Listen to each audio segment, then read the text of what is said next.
The giant took a gulp of tea and wiped his mouth with the back of his hand.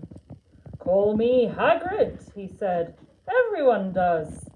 As like I told you, I'm the keeper of keys at Hogwarts. You'll know all about Hogwarts, of course." No," said Harry. Hagrid looked shocked. "Sorry?" Harry spoke quickly. "Sorry?" barked Hagrid, turning to stare at the Dursleys, who shrank back into the shadows.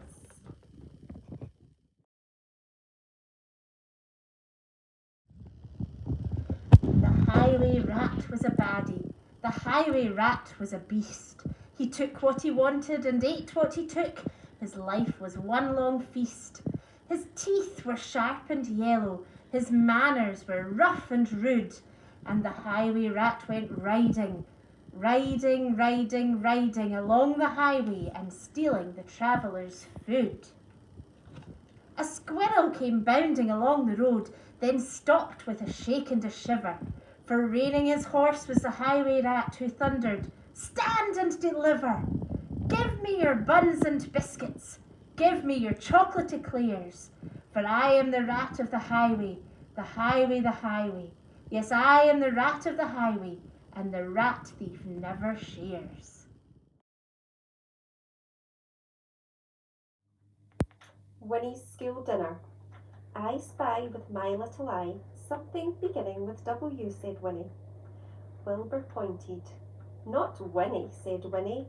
"Not witch either." Wilbur sighed and pointed again. "That's right," said Winnie. "It's my wand. Let's do another one. I spy with my little eye something else beginning with W."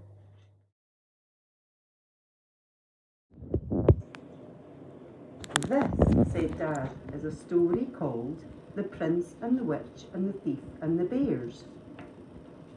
"Once upon a time," said Dad, "there lived a valiant prince. He was a brave and noble prince, and he lived in a far-off kingdom where he—" "How far off?" asked Jeanie. "What?" asked Dad. "How far off was the kingdom?" "The kingdom," said Dad, "was far, far away on the top of the highest mountain in the world." In the biggest, brownest, muddiest river in Africa, two crocodiles lay with their heads just above the water. One of the crocodiles was enormous. The other one was not so big. "Do you know what I would like for my lunch today?" the enormous crocodile asked. "No," the not-so-big one said. "What?" The enormous crocodile grinned, showing hundreds of sharp white teeth. "For my lunch today," he said, "I would like a nice, juicy little child." "I never eat children," the not-so-big one said. "Only fish."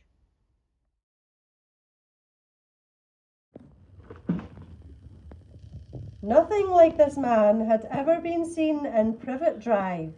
He was tall, thin, and very old, judging by the silver of his hair and beard, which were both long enough to tuck into his belt. He was wearing long robes, a purple cloak which swept the ground, and high-heeled buckled boots. His blue eyes were light, bright, and sparkling behind half-moon spectacles, and his nose was very long and crooked, as though it had been broken at least twice. The man's name was Albus Dumbledore. He was very fond of hats.